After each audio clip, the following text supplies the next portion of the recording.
Between tea and coffee, I always prefer tea. Well, I don't go to the gym as much, but between weights and classes, I would prefer classes.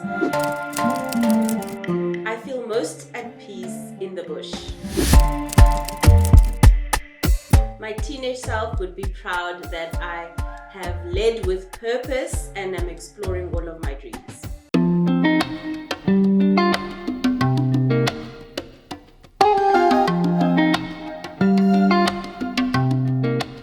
My name is Retang Phaahla and I'm 32 years old from Limpopo, Sekhukhune.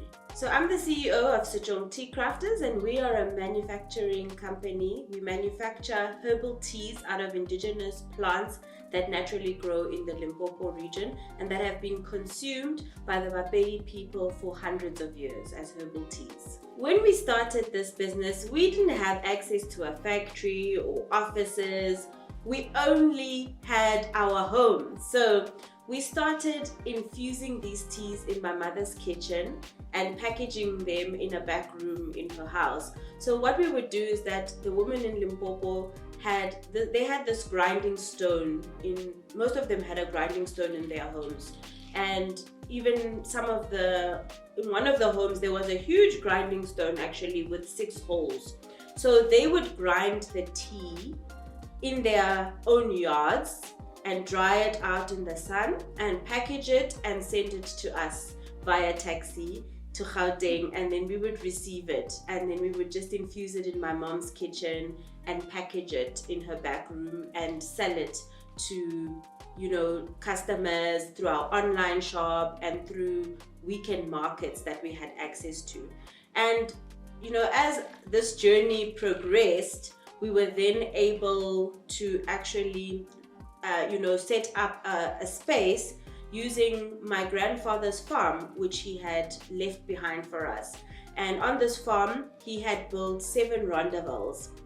We didn't have money still at that point to build a new factory. So we used these rondavels and converted them into a tea processing facility. So each one of these rondavels actually houses a specific part of the value chain. So we have a rondavel for receiving raw material and sorting and washing. We have one for processing the teas, drying, infusions, packaging, up to dispatch.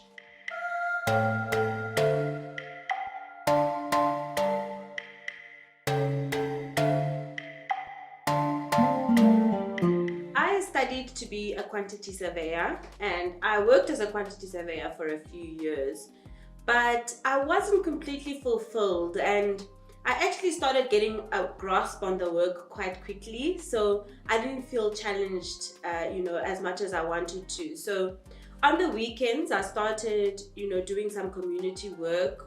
My mom had started this non-profit organization, Siaphila Youth Support Services, and I established a project within that organization for youth literacy. So we would go into the townships like Mamelodi and teach children about maths and science. So I started feeling more fulfilled in the community doing that kind of work.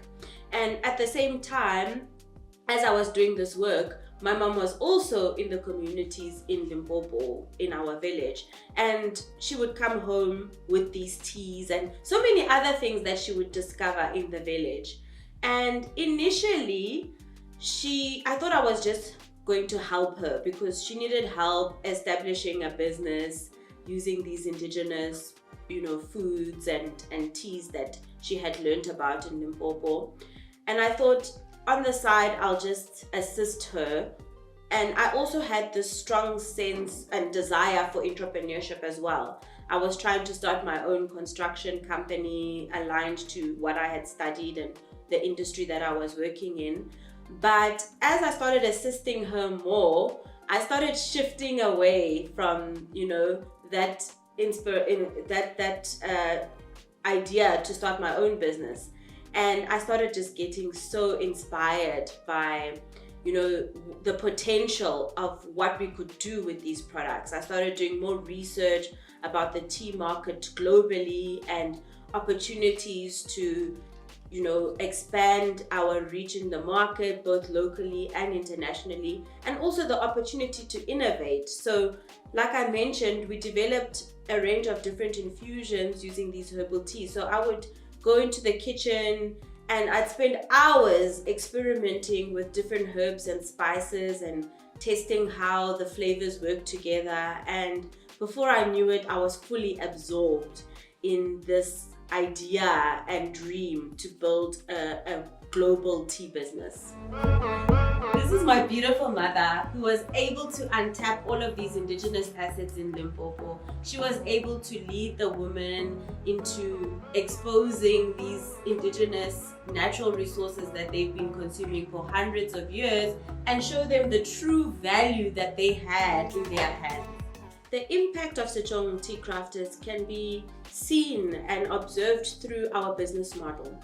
So we have developed a very inclusive and unique business model. 49% of our company is actually owned by 2 rural cooperatives that we started working with to develop Setšong Tea Crafters. One in the Ramatlala Ramushibo community and another in Phaahla. And they are the indigenous knowledge holders of Tepane and Dia. And what's very exciting now is that the elderly women that we started working with have brought their children into this legacy as well. So we see a transfer of knowledge happening right before our eyes, where their children are taking the baton forward, just the same way that I took the baton forward from my own mother. So we've created 30 permanent jobs through this model and 15 seasonal jobs as well. What's quite exciting as well is that these communities are not just shareholders in the business, they're also directors. So they sit on the board of directors and they actually contribute to the decision making. They also hold management roles. They are supervisors in every department, and they're also now influencing even other communities as well to stand up and do something with their indigenous assets. They are now actually spearheading other initiatives within the community. For instance, one of our directors has actually also developed her own early childhood development center in Phaahla, where she is teaching children on indigenous knowledge systems. So they are growing up learning about their indigenous knowledge in hopes that they can use that indigenous knowledge in the future and innovate in different ways to create more jobs within the community.